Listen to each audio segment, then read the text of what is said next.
Nako po, Bossing Big Soto, abay meron po siyang isa sa mga sikreto, no, kung bakit nagkaroon pala talaga ng tampuhan or matinding tampuhan. Ito pong si Raisa at saka si Bim, si Bossing Big Soto na po mismo ang naglabas ng usaping ito ng live. So yun ang ating pag-uusapan maya-maya lang. But before that, if you haven't subscribed yet to my YouTube channel, please don't forget to like, share, and subscribe at hit mo na rin ang notification bell for more showbiz updates.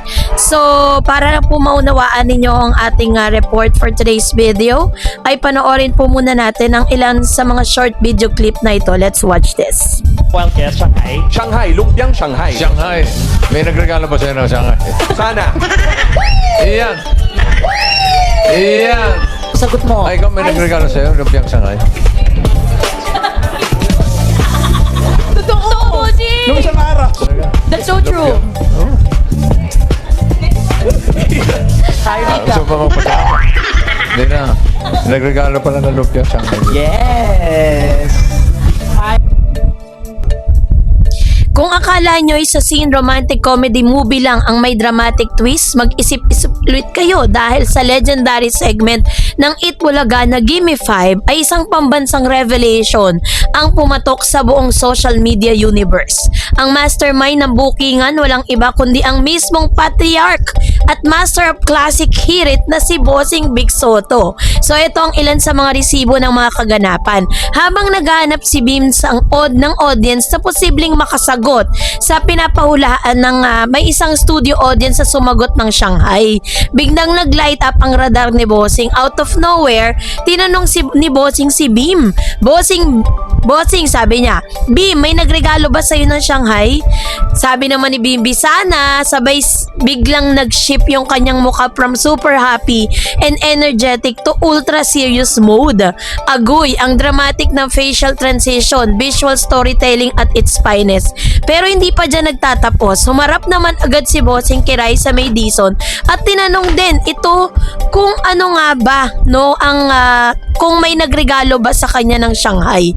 Ang reaksyon ni Raisa May, aba, tumawa ng napakalakas na kinukonsinte at sinabayan pa ni na Miles Ocampo at Maine Mendoza. So, yun na, boom, confirm. The iconic lumpiang Shanghai is officially the catalyst of the century. Ang dahilan pala ng sinasabing tampuhan ay may kinalaman sa bawat paboritong handaan ng food, paboritong food ng mga Pilipino. So dahil dito napasuko, no, ang ating aling maliit at nagbitaw ng linyang panghistorikong libro. Hindi na daw siya tatanggap ng lumpiang Shanghai para hindi na magselo si Bim.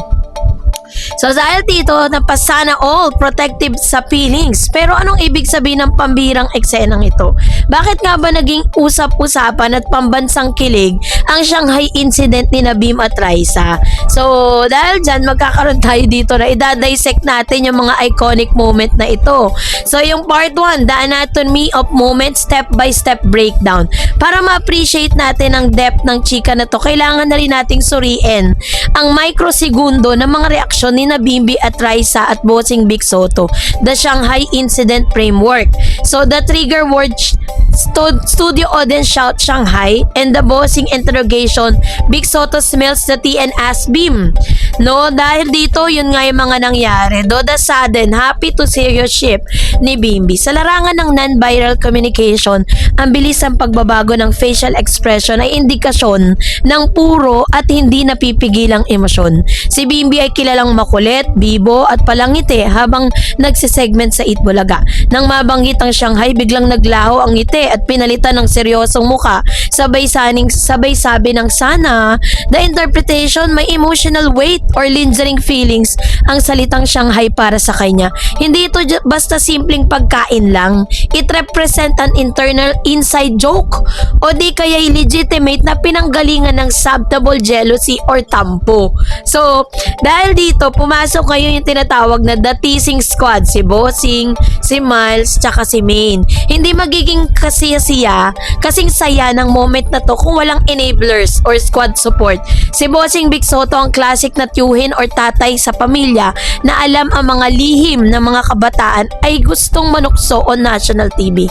Si Miles Ocampo at Maine Mendoza naman ang kumakatawan sa mga ate na mahilig mang-asar sa nakatambal. Ang mabilis silang pag-react ay patunay na sa backstage sa off-cam dressing room ay pinag-usapan na at alam na ng buong cast ang tungkol sa Shanghai tension. So dahil dito nagkaroon ng rise sa loud laugh and bow kapag ang isang babae ay napatawa ng napakalakas matapos ibuking ay isang issue tungkol sa selos. Dawala lang ang ibig sabihin niyan. Kinikilig siya ng sobra at nadadaan niya lang sa tawa ang panginginig ng puso. Aware siya sa mga epekto niya kay Beam at inaamin niyang totoo na nagkaroon ng cute na tampuhan dahil doon. Ang kanyang desisyon na dito tanggap ng Shanghai para di na magselos si Beam ay isang ultimate manifestation ng care, boundaries at loyalty. So, ano nga ba? Nagkaroon tuloy ng Shanghai as a symbol. Bakit lumpiang Shanghai pa? Bakit nga ba lumpiang Shanghai? In Philippine culture, the Shanghai is not just a food. It is the holy grail of party food. Sa kahit anong salo-salo, ang Shanghai ang unang nauubos at pinag-aagawan, 'di ba? So, dito naman sa symbolic value and romantic value, pinakamasarap na regalo, love language is food giving. Pinag-aagawan sa handaan, special attention mula sa iba.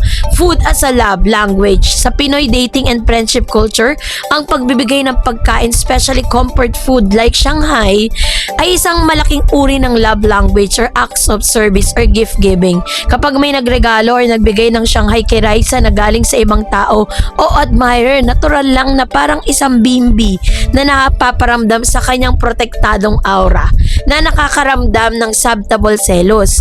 Sa utak ni Bim, bakit siya bibigyan ng Shanghai? Ako dapat ang nagbibigay sa kanya niyan. O di kaya'y, bakit masaya siyang tumatanggap ng pagkain mula sa iba?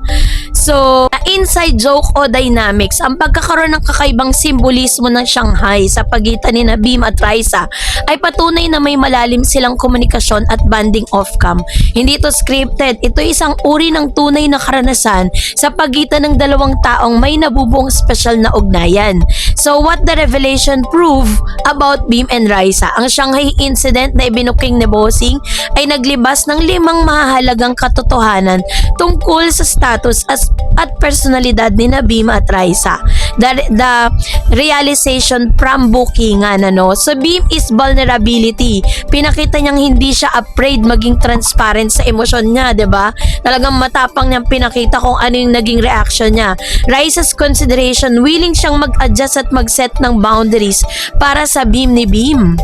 'Di ba? Para sa peace ni Bim. Sa authentic off-cam bond validated ng Davercats, hindi lang to pilit na promo para sa TV ratings. And of course, si Bim din po ay nagkaroon ng green flag energetic mutual respect at pagpapahalaga sa nararamdaman ng bawat isa. Kaya naman meron siyang high-tier Gen Z romance, wholesome, light-hearted at puno ng nostalgic at genuine banter. Si Bim po yung pagiging transparent emotion niya sa soft boy realness.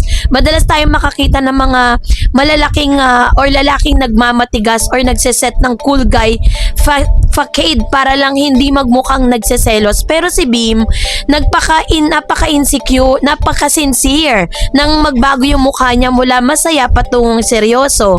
Diba? Pinakita niya ang kanyang vulnerability. Hindi siya natakot na ipakita sa buong bansa na affected siya kapag may ibang nagbibigay na special na atensyon o pagkain kay Raisa. This makes him extremely relatable and endearingly genuine. So si Raisa naman is yung kanyang willingness to sacrifice, 'di ba? Yung boundary setting. Sa panig naman ni Raisa, ang pagsasabing di natatanggap ng Shanghai isang malaking halimbawa ng active reassurance. Sa modern dating language, if it is hurt or bothers you, I will willingly stop doing it. Hindi niya minulto, minasama o tinawag na toxic ang selos ni Bim.